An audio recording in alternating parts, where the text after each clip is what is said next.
C'est un vrai plaisir d'accueillir Stéphane Recana, qui est directeur technique du Jancy.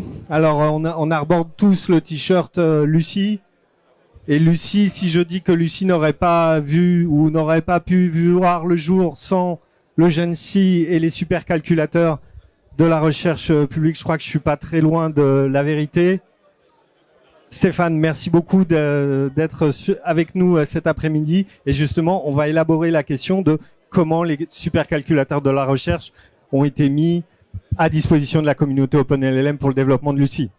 Bon, merci Fred, mais bon, je me permets de hacker la présentation. Non, simplement, je voulais absolument te remercier Stéphane, avant même que tu commences, parce que je pense savoir de quoi tu vas parler, je pense connaître un peu une partie de ces slides. Merci, sans toi, on n'aurait rien fait de tout ça.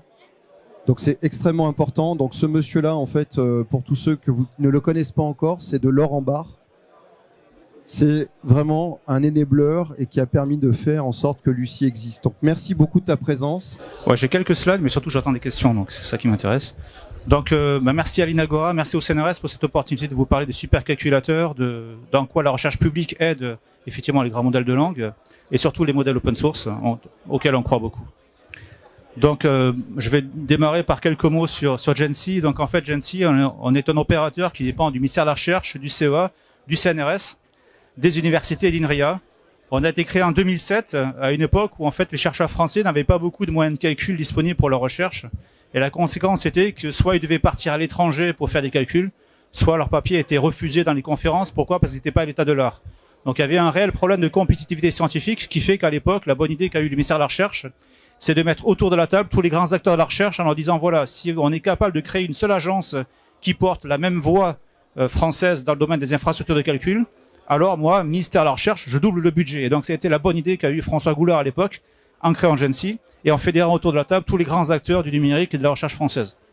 Donc au départ, notre périmètre de jeu, c'était celui de la simulation numérique, donc exécuter des grands codes de calcul sur des machines, des supercalculateurs. Et après, au fur et à mesure, en fait, ce périmètre s'est accru avec le traitement des données, l'IA, et maintenant, depuis 2 ans, le calcul quantique, dont on pourra aussi revenir si vous voulez. Donc en fait, si vous venez à Jancy, en fait, nos machines, elles sont pas chez nous, on est basé dans le 15e, elles sont hébergées et opérées par les 3 centres de calcul nationaux. Donc celui du CEA qui s'appelle le TGCC à Brouillard-le-Châtel, celui du CNRS dont on va parler beaucoup plus aujourd'hui qui s'appelle l'IDRIS à Orsay, et celui des universités qui s'appelle le CINES à Montpellier. On a une puissance de calcul cette année de l'ordre de 240 pétaflops. Donc si ça vous dit rien, sachez que cette puissance de calcul, en fait, depuis la création de Jancy, on la double à peu près tous les ans. On doit être à peu près à 1,85 à peu près. Et ça, c'est une condition indispensable et nécessaire pour rester dans la course au niveau européen. C'est-à-dire on collabore beaucoup avec nos collègues allemands, espagnols, italiens, finlandais, mais on est aussi en compétition pour donner accès à nos chercheurs à ces ressources de calcul. Et donc, notre ADN, c'est de mettre à disposition des moyens de calcul pour les chercheurs académiques et industriels. Et comment ça se passe? En fait, l'accès, il est gratuit. Donc, en fait, si vous faites de la recherche ouverte, donc si vous engagez à publier des résultats dans des journaux, des revues ou des conférences, alors on peut vous donner accès gratuitement à nos moyens de calcul. On est un service public. Par contre, on pourra pas vous accompagner si vous faites de la recherche confidentielle sans publication ou si vous faites du business. Là, on aura d'autres solutions sur lesquelles on travaille, notamment avec des clouders français, mais notre business, c'est plutôt la partie amont, la partie recherche. L'an dernier, avant que je vais un peu parler des machines aussi, mais l'an dernier, on a adressé les besoins à peu près de 1700 projets dans tous les domaines. Ça peut être très bien des choses très amont, comme les calculs du GIEC, l'évolution de l'univers, jusqu'à des choses très aval, très recherche appliquée, découvert de nouveaux médicaments, découvert de nouveaux matériaux, développement d'LLM, développement de travaux dans les nouvelles énergies, dans la fusion, à la fois pour des chercheurs académiques et à la fois pour des industriels. Donc sur les 1700 projets, il y a 10% de nos projets qui sont des projets industriels. Donc ça peut être soit des startups, soit des grands groupes, soit des PME. Un fait qui est important depuis 2 ans, et notamment grâce à Jean Zay, c'est le fait que sur les 1700 projets de recherche dans tous les domaines, il y en a 1100 qui sont dédiés à l'IA. Donc ça peut être à la fois IA pour IA, donc vision, image et multimodalité, robotique, IA explicable, mais aussi ce qui est en train d'arriver massivement maintenant, c'est ce qu'on appelle AI for Science, donc l'IA qui va accélérer la recherche scientifique. Donc comment on crée par exemple des LLM appliqués à la biologie, à la santé, vous avez tous AlphaFold en tête par exemple, bon mais ça c'est de l'IA appliquée à la science. Comment on va hybrider des codes de calcul avec de l'IA. Donc ça, c'est des choses qui sont en train d'arriver massivement. et qu'on voit arriver là depuis à peu près 18 mois maintenant, la deuxième vague AI for Science est en train d'arriver. Ces 1700 projets, ils ont des profils très différents. Donc il n'y a pas une seule machine qui répond à tous les besoins, donc on a 3 centres de calcul avec 3 machines différentes. Donc au CEA, donc la machine Joliot Curie, c'est une machine où on a beaucoup de CPU, on a à peu près 600 000 cœurs de calcul. Cette machine, elle est vraiment dédiée pour de la simulation numérique. Sur cette machine aussi, on fait beaucoup de calculs quantiques, donc on a commencé notre voyage quantique et donc on va installer 2 machines quantiques, une de chez Pascal, une de chez Candela, pour commencer à se poser la question qu'est-ce que ces machines vont apporter de nouveau et quelles ruptures elles vont nous amener d'ici à la fin de la décennie. À Montpellier, on a une machine qui s'appelle Adastra, qui elle a comme caractéristique d'avoir des CPU et des GPU AMD. Vous connaissez tous les GPU Nvidia, c'est impossible de passer à côté. Mais sachez qu'AMD a fait aussi des très bons GPU, et donc cette machine Adastra, qui a 1500 GPU AMD, commence à être aussi utilisée pour de l'IA. Et enfin, notre machine Janzé, dont on va parler beaucoup plus aujourd'hui, donc c'est la machine dédiée à l'IA. Donc Janzé, c'est une machine qu'on a installée en 2019, juste après l'annonce par le président de la République de la stratégie nationale qui s'appelle AI for Humanity. Assez rapidement, on est venu nous demander d'installer une machine pour l'IA. En fait, en regardant le prix, on s'est dit, mais c'est dommage d'installer une machine dédiée à l'IA alors qu'on a déjà des machines pour de la simulation et qu'on croyait beaucoup à ce mélange des deux mondes. Et donc, on a installé avec l'IDRIS une machine Janzé, donc qui est convergée, qui fait les deux mondes à la fois. Et c'est une machine qui est un peu comme les chats, on va dire, a déjà eu plusieurs vies puisqu'on a fait déjà 4 upgrades de cette machine en 4 ans. Donc, c'est une machine qui vit bien, hein, qui a à peu près toutes les générations de GPU Nvidia que vous pouvez trouver. Donc, on a commencé avec des V100. Après, on a fait des A100 et maintenant on a des H100. Donc, typiquement, Lucie est entraîné actuellement sur des GPU Nvidia H100. C'est l'état de l'art des GPU Nvidia actuellement. Mais on travaille déjà à intégrer l'an prochain, en début d'année prochaine, la nouvelle génération de GPU Nvidia qui s'appelle Blackwell, des B200, qui sera disponible au mois de mai prochain. Donc c'est une machine qui a 3700 GPU, qui a aussi des CPU si vous voulez faire du machine learning ou si vous voulez préparer vos modèles avec des CPU. On a aussi évidemment des CPU, mais 3700 GPU, c'est sa marque de fabrique. C'est une machine qui a aussi des moyens de stockage, donc évidemment il faut pouvoir lire et écrire les données, et surtout il ne faut pas perdre de temps quand on lit et écrit les données. Donc on a plusieurs niveaux de stockage, notamment le premier qui est quasiment 5 pétas de flash. Donc ça c'est comme ce que vous avez sur vos laptops, vous avez plus de disques durs qui font du bruit, vous avez une mémoire. Sauf que là, on en a à peu près 3000 fois plus que ce que vous avez sur votre laptop et surtout, on va très vite. Et après, comme 5 pétas, c'est pas suffisant, généralement, dans nos centres, on a quasiment 40 pétas de disque dur à haut débit pour vous permettre de lire et écrire les données. On parle beaucoup d'éco-efficience et d'éco-responsabilité dans les supercalculateurs et c'est normal. Cette machine fait partie des machines les plus éco-efficientes en France et en Europe. Pourquoi? Parce qu'elle est déjà refroidie par eau chaude, donc au lieu de le refroidir par air, ce qui se fait régulièrement, ici, on va aller avec un circuit d'eau qui va directement au cœur du GPU, extraire la chaleur. Mais ce qu'on fait en plus, surtout ce que fait le CNRS en plus, et là je leur rends le crédit, c'est que habituellement la chaleur, ce qu'elle fait, c'est qu'on va l'évacuer sur le toit des data centers. Donc souvent vous allez voir des tours aéro-réfrigérées qui vont expulser la chaleur, refroidir un peu le circuit d'eau, en expulsant les calories dans l'air ambiant. Et en fait, ce qu'a fait le CNRS et l'établissement de Paris-Saclay, c'est que cette chaleur, en fait, elle est réintégrée dans un réseau de chaleur qui permet actuellement, par exemple, de chauffer plus de 1000 logements sur le réseau de Paris-Saclay. Donc on n'en fera jamais assez, mais cette machine fait partie quand même des machines les plus éco-efficientes du moment. Après, il y a quelque chose qui est important, c'est que dans l'IA, il faut des machines, mais il faut aussi des hommes et des femmes, et pour moi, c'est tout aussi important. Donc en fait, dans ce centre de calcul, et c'est la photo là-bas, vous avez une équipe de 25 personnes qui sont là pour vous accueillir, vous aider à installer vos modèles, lancer des calculs. C'est pas forcément simple de passer d'un laptop à un supercalculateur. Vous aider à optimiser vos modèles, vous dépanner, vous former, c'est gratuit. Et ça, c'est important. Effectivement, on n'a pas des machines de 40 000 GPU comme les GAFA, mais par contre, on a quelque chose qu'eux n'ont pas, c'est l'accompagnement. Et moi, je crois beaucoup à l'accompagnement pour effectivement aider à en tirer le maximum de ces machines. Voilà, c'est quelque chose qu'on a mis très en avant dans la proposition de valeur qu'on a fait sur cette machine. Donc, Janzé a évolué beaucoup. On a fait les 1100 projets. Je vais vous montrer quelques exemples de projets un peu aquationaux, d'exemples de start-up, mais l'open source c'est un peu notre ADN. Pour faire tourner ces machines, on a à peu près 90% de logiciels open source. Ça va depuis Linux, mais ça va aussi sur les couches d'administration, les outils de programmation, de monitoring. Et donc, on a à peu près 90% d'open source. Dans les premiers modèles de langue qu'on a entraînés, nous, on n'a pas forcément fait grand-chose, mais qui ont tourné chez nous, en fait, un des premiers a été Flaubert. Il faut leur rendre le crédit. C'est un des premiers modèles qui a tourné, qui faisait 187 millions de paramètres. Mais ce qui est intéressant, c'est que 18 mois plus tard, en fait, on a été impliqué dans une aventure qui s'appelle Bloom, un projet qui s'appelle Big Science, où on a déjà entraîné un modèle 1000 fois plus gros. Donc, on est passé de 187 millions de paramètres à quasiment 173 milliards de paramètres en 18 mois. Donc ça vous explique l'explosion de la taille des modèles et pourquoi il faut quand même aussi des grands modèles, même si on peut revenir sur cette notion maintenant. Donc à l'époque, on se trouvait à Station F avec Thomas Wolf, qui est le CSO de Hugging Face, et à l'époque, il n'avait que GPT-3 et des modèles fermés, essentiellement. Et l'idée qu'il y a eu à ce moment-là, c'est de dire, mais pourquoi on ne part pas from scratch et pourquoi on n'entraîne pas un modèle de langue qui serait ouvert, multilingue, puisque, comme vous le savez, GPT-3 et GPT-4 est essentiellement entraîné en anglais. Il y a très peu d'empreintes d'autres langues dans ces modèles-là. Et après, débiaisé, il ne faut pas s'emballer, mais avec moins de biais que GPT, qui est quand même connu pour être ouvertement un peu sexiste et raciste. Et donc, à l'époque, effectivement, ce modèle, donc Bloom, a été créé avec un projet assez communautaire qui ressemble beaucoup à ce qui est fait actuellement aussi par OpenLM France, de créer au niveau mondial une espèce de CERN de l'IA pour pouvoir créer from scratch un modèle ouvert avec les bons paramètres, les bons datasets et surtout un modèle ouvert. Et à date, et je pense que Lucie va aller encore plus loin, mais Bloom est sûrement un des modèles les plus ouverts au monde, même si actuellement il est sous-entraîné par rapport à l'état de l'art, il reste encore un des modèles les plus ouverts au monde. Donc ça, c'était notre première grosse expérience sur Janzé, d'un grand modèle de langue ouvert. Et vous allez voir que ça se poursuit par la suite et de façon même très très favorable. Alors je vous ai parlé un peu des projets, des gens qui utilisent nos machines de calcul. Évidemment, il y a toute la sphère académique, donc je vais commencer déjà par eux, parce que sont nos associés par exemple, donc le CNRS, le CEL INRIA, France Université. Évidemment, je ne vais pas mettre tous les labos CNRS, INRIA, OCEA qui calculent, mais il y en a beaucoup. Après d'ailleurs, vous avez beaucoup d'organismes de recherche, donc je vous ai parlé d'AI for Science, quand vous parlez de l'ONERA, de l'IFREMER, de l'IFPEN, de Pasteur, évidemment, tous ces instituts sont très intéressés pour utiliser l'IA dans leurs procédés.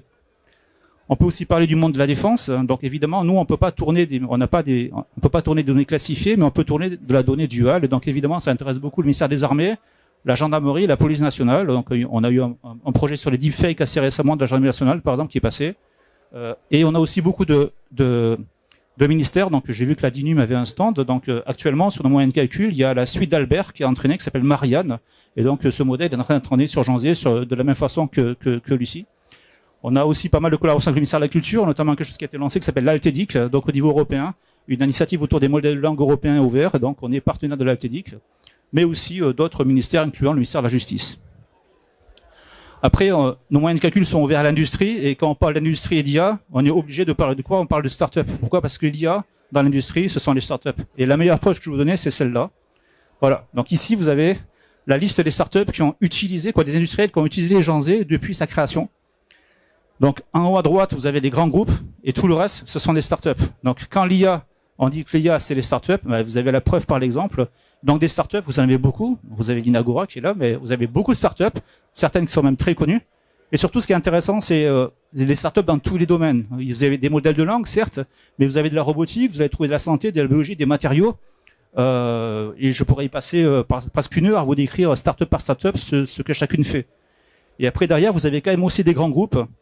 Je vais citer juste que Valeo, la partie Valeo AI sur Janzé, c'est 30 projets qui ont été faits sur le véhicule autonome au niveau de la vision et de la multimodalité pour avoir demain le véhicule de demain qui marchera avec de l'IA et qui sera complètement autonome.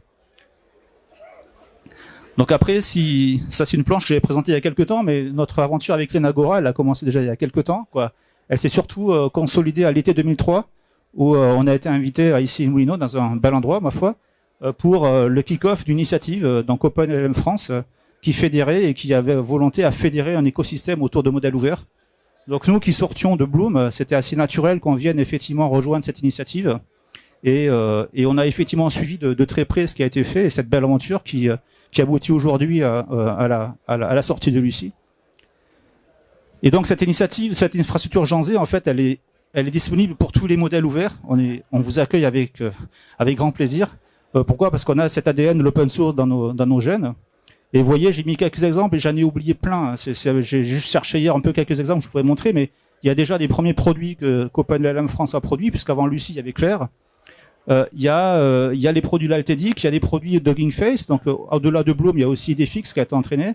Il y a des produits aussi d'une équipe de Centrale qui a développé un modèle qui s'appelle Croissant LLM, qui est aussi bon en français et en anglais et qui est très ouvert. Ils ont remis ça assez rapidement avec un modèle qui s'appelle Soul, qui est effectivement un modèle de petite taille, qui fait 7 milliards de paramètres, qui a une version à 140 milliards aussi. Et cette version à 140 milliards, en fait, ce qui est intéressant, c'est qu'ils prennent effectivement un modèle fondationnel Mistral, donc Mixtral cette fois-ci, et ils vont le fine-tuner et mettre un peu plus de jus de crâne pour avoir à la fin un modèle de langue qui en gros aura consommé 1 million d'heures de calcul, donc on n'est pas sur du gigantisme qu'on peut trouver dans certains domaines, et qui est aussi bon au niveau légal que GPT-4. Donc on croit beaucoup au fait que c'est très bien d'avoir des modèles fondationnels, mais l'enjeu, ça va être la spécialisation et l'intelligence qu'on va mettre dans la spécialisation des modèles derrière. Et c'est pas la peine effectivement d'avoir forcément des machines à 100 000 GPU, 200 000 GPU pour entraîner des centaines de modèles fondationnels qui servent à rien. Il faut plutôt en avoir quelques-uns sur lesquels on va mettre le paquet. Donc ça peut être le cas de Lucie. Quand on aura un Lucie multimodal, l'enjeu, ça va être de spécialiser Lucie dans toutes les verticales et de le diffuser dans la société. Et on croit beaucoup à ces modèles-là. Voilà. Donc on a effectivement après d'autres modèles. On a Camembert 2 qui vient de sortir il y a 2-3 semaines. Des modèles dans le domaine dans le domaine médical. Et c'était obligé pour moi de mettre cette photo. Alors j'ai pas mis la belle photo de Lucie, mais j'ai mis quand même la photo du kick-off de l'entraînement de Lucie. Et donc on est très fiers effectivement de supporter toute la communauté OpenLLM France dans l'entraînement de Lucie sur Jean Zé. C'est un beau projet qui fait à peu près autour d'1 million d'heures, je crois un petit peu moins, ou dans ces eaux-là. Mais sachez qu'on vous accompagnera et on vous suivra jusqu'au bout, il n'y a pas de problème. Voilà, et donc mon dernier slide, si vous voulez un petit takeaway, on a fait, il y a une grande conférence qui s'appelle Supercomputing, qui est un peu à la messe dans le domaine, et donc on a fait notamment sur Jean Zé un press release qui inclut des premiers résultats de Lucie, et donc vous pourrez retrouver, si vous voulez un peu de lecture, un peu déjà les premiers projets qui ont tourné sur la nouvelle extension H100 de Jean Zé. Et voilà, je suis disponible pour vos questions, et merci pour cette opportunité de présenter.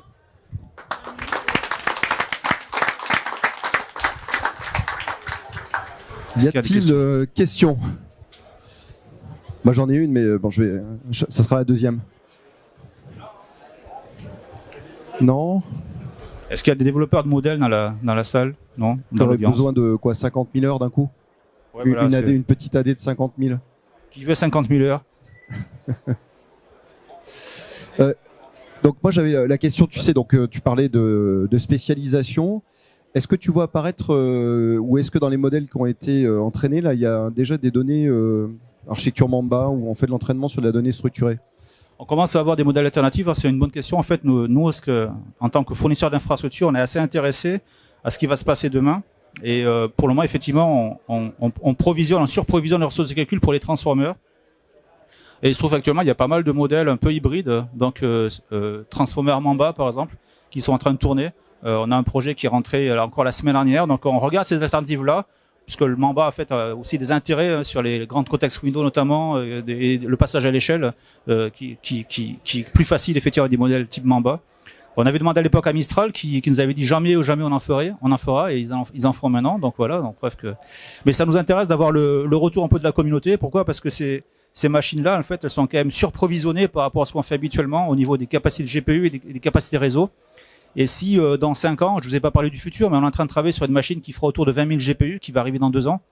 Et donc si on surprévisionne cette machine et que dans quelques années on se rend compte que ça sert à rien d'avoir surprévisionné, bon, ça fait mettre un peu d'argent pour rien. Donc c'est important d'avoir aussi ce retour de la communauté pour savoir vers où vous allez, quelles sont les tailles de modèles vous avez entraîné. Par exemple, là, vous entraînez un modèle à 7 milliards. Ce modèle va être aussi efficient que des modèles 2, 3, 4 fois plus gros. Pourquoi? Parce que vous avez mis beaucoup plus d'intelligence et vous avez travaillé sur l'encodeur, sur tout ce qui va avec, la qualité des données. Et donc, effectivement, il y a un gros débat actuellement sur les très gros modèles versus les petits modèles stéroïdés entraînés avec la donnée de qualité. Et ça, c'est quelque chose qui est assez important parce qu'on n'est pas obligé, effectivement, à chaque fois d'écraser une mouche avec un lance-roquette ou un marteau. Donc, c'est intéressant de voir aussi que la communauté va pour pouvoir nous mettre en face les bons moyens de calcul qui vont avec. Bon. Ok. Oula, ça y est. Ça y est, une question, mais c'est bien. Donc, la question.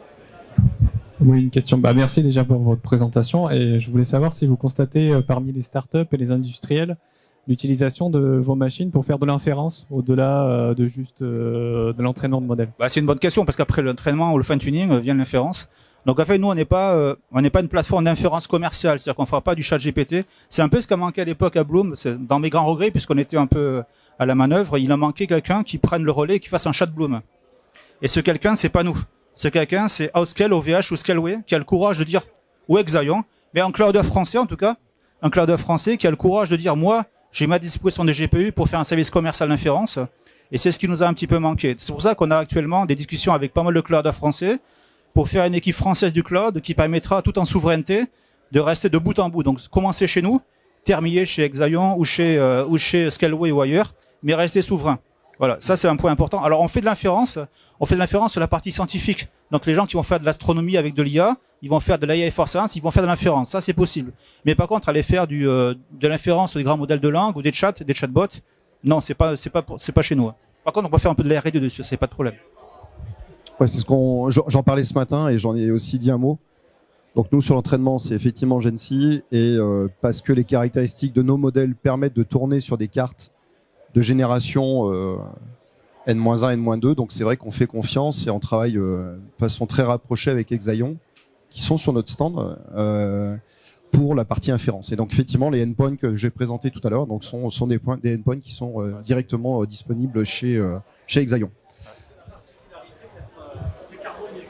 Et par ailleurs, avec le mix énergétique qui est le nôtre, effectivement, ça permet au-delà de la performance que tu disais, les caractéristiques sur Janzé où effectivement il y a une efficience aussi énergétique, on retrouve ces caractéristiques aussi sur les plateformes d'inférence. Et pour nous, tu le sais, et tout le monde le sait ici, c'est un élément extrêmement important sur la constitution et sur l'ambition de notre initiative. C'est un asset qu'on veut pousser au niveau du sommet mondial de l'IA. Il est important de développer des plateformes souveraines de bout en bout. Qu'elles soient françaises ou européennes. Je vous ai pas parlé de ce qu'on fait au niveau européen, mais on a un super Gency européen qui s'appelle EuroHPC, dans lequel on est aussi impliqué, donc des machines en Espagne, Italie, en Finlande, etc. Et c'est important, effectivement, de voir frontaliser des clouders européens à côté de ces infrastructures publiques, de façon à offrir une offre de bout en bout, souveraine, française ou européenne. J'ai rien contre les clouders américains, mais à un certain moment, il faut aussi qu'on soit capable de sortir des solutions européennes ou françaises. Est-ce qu'on frustre personne sur les questions? Dernière question? Non? Ouais, voilà, il n'y a pas de problème. En tout cas, merci pour cette opportunité une nouvelle fois. Bravo à toute l'équipe Lucie. Je suis très, très heureux de voir les derniers résultats et ça me tarde vraiment de voir la présentation officielle et complète, en tout cas. Et encore bravo pour tout ce que vous avez fait. Bon, je te remercie à nouveau à la fois pour ton intervention d'aujourd'hui et puis aussi tout le soutien. Tu l'as rappelé, ça me faisait plaisir de revoir le mail d'invitation là du 28. Je trouve qu'il faudra que tu me le redonnes parce que je crois pas que je l'ai, mais donc et regarde. Et donc on a un cadeau pour toi. Comme pour tous nos participants en fait qui interviennent aujourd'hui sur le stand. Donc tu repars avec le t-shirt Lucie en attendant d'avoir la release comme je l'ai annoncé dans quelques jours et donc tu pourras tester bientôt notre modèle comme chacun d'entre vous. Voilà, merci. Et oui, on peut redire effectivement comme la date maintenant est fixe, c'est bon. Donc on organise le Paris AI Open Source Summit le 22 janvier et ça sera l'occasion de rencontrer un certain nombre. Donc il y a un cycle de conférences sur le sujet des IA open source et donc l'idée c'est d'avoir un livrable pour ce que tu disais tout à l'heure, les AI Action Summit. Et puis aussi donc on va organiser ce grand hackathon pour récolter des données d'instruction et améliorer Lucie. Voilà, merci